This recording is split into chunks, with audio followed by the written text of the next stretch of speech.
स्वागत है आप सभी का मिलत टाइम्स में। मैं हूं आपके साथ शान अस्कर। सुदर्शन टीवी के मालिक सुरेश चौहान के मुसलमानों के प्रति गहरी नफरत कई बार उनके भाषणों से सामने आ चुकी है, लेकिन इस नफरत का एक और ताज़ा नमूना फिर से टीवी पर देखने को मिला है। उत्तर प्रदेश में जारी विधानसभा चुनाव के बीच सुदर्शन टीवी पर मुख्यमंत्री योगी आदित्यनाथ का एक इंटरव्यू प्रसारित हुआ।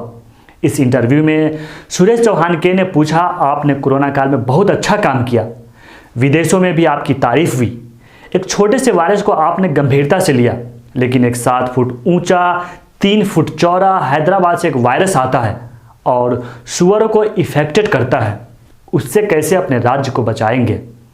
दरअसल यहां पर चौहान के AIMIM के राष्ट्रीय अध्यक्ष असदुद्दीन ओवैसी को वायरस बोल रहे हैं और मुसलमानों को सुअर कह रहा है।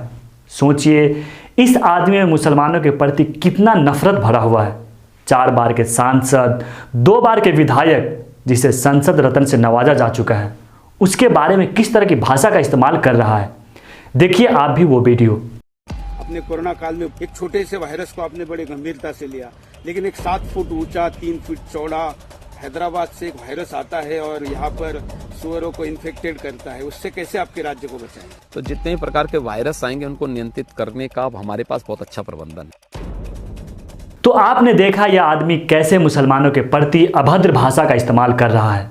असदुद्दीन ओवैसी को वायरस बता रहा है, वहीं मुसलमानों को सुअर कह रहा है। सोचिए अगर इस तरह की भाषा कोई मुसलमान करता तो क्या होता। आखिर ऐसे लोगों पर क्यों नहीं कार्रवाई होता। क्या यह समाज में नफरत नहीं बो रहा? क्या यह मुसलमानों को नहीं भड़का रहा? ऐसे लोगों पर क्यों नहीं UAPA लगाया जाता? क्या यही है हमारा लोकतंत्र, जहां प्रोटेस्ट करने पर उसके ऊपर UAPA लगा दिया जाता है? ये कैसे मुसलमानों के प्रति जहर उगल रहा है? इनके टीवी चैनल को क्यों नहीं बंद किया जा रहा? कब तक मुसलमानों के प्रति इस तरह की भाषा का इस्तेमाल करते रहेंगे? यह कोई पहली बार नहीं है। इससे पहले भी इन्होंने मुसलमानों के नरसंहार की बात की, भारत को हिंदू राष्ट्र बनाने की कसम खाई। वहीं इसके जवाब में योगी आदित्यनाथ ने हंसते हुए कहा, जितने भी प्रकार के वायरस आएंगे उनको नियंत्रित करने का अब हमारे पास बहुत अच्छा प्रबंधन है। इसके बाद चौहान के अपने चैनल पर चलाए जा रहे मजहबी युद्ध शो की बात करते हैं। इस पर योगी आदित्यनाथ कहते हैं कि जो दंगा, अराजकता और माफिया का समर्थक है वह BJP के विरोध में वोट डालने आ रहा है और डालेगा भी। सुदर्शन टीवी के कार्यक्रम में मुस्लिम धर्म को मानने वालों के खिलाफ बिना किसी सबूत या वक्तव्य को बताया गया कि मुस्लिम समुदाय के लोग उत्तर प्रदेश चुनाव में भाजपा को हराने के लिए वोट डालने की साजिश के तहत आ रहे हैं। इस व्यक्ति के दिमाग में मुसलमानों के प्रति जहर बैठ गया है। यह हमेशा मुसलमानों को उल्टा सीधा बोलता रहता है। ऐसे व्यक्ति को खुलेआम छोड़ दिया गया है। दोस्तों, आप भी क्या सोचते हैं इस व्यक्ति के बारे में और इस वीडियो के बारे में? अपनी राय कमेंट बॉक्स में जरूर रखें। हमारी वीडियोस देखने के लिए बेहद शुक्रिया। मिलत टाइम्स की खबरें पढ़ने, सुनने और देखने के लिए गूगल प्ले स्टोर से ऐप डाउनलोड करें। यहां आप उंगली की क्लिक में पढ़ सकते हैं 4 जबानों में न्यूज़, उर्दू, हिंदी, अंग्रेजी, बांग्ला। आप ऐप पर मिलत टाइम्स की वीडियोस भी देख सकते हैं। अगर आप YouTube पर देख रहे हैं तो रेड बटन को दबाकर चैनल को सब्सक्राइब करें और बेल आइकन जरूर दबाएं।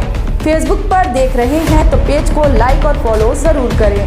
ट्विटर और इंस्टाग्राम पर भी मिलत टाइम्स को फॉलो करें। मिलत टाइम्स की स्टोरीज हासिल करने के लिए टेलीग्राम और व्हाट्सएप पर बराह रास्त हमारे साथ जुड़ सकते हैं। हमारे काम से आप मुतमईन हैं तो इसे जारी रखने और मजबूत बनाने के लिए हमें सपोर्ट करें। स्क्रीन पर दिख रहे और डिस्क्रिप्शन में दिए गए अकाउंट नंबर पर मिलत टाइम्स को अपनी रकम भेज सकते हैं। अगर आपके इलाके का कोई मामला है, आपकी मसाइल को मीडिया में जगह नहीं दी जा रही है, तो हमें ईमेल करें या व्हाट्सएप पर मैसेज करें। हम उठाएंगे आपकी आवाज़। मिलत टाइम्स मतलब मजलूमों की आवाज़, नफरत के खिलाफ जंग, फर्जी खबरों से निजात। www.millettimes.com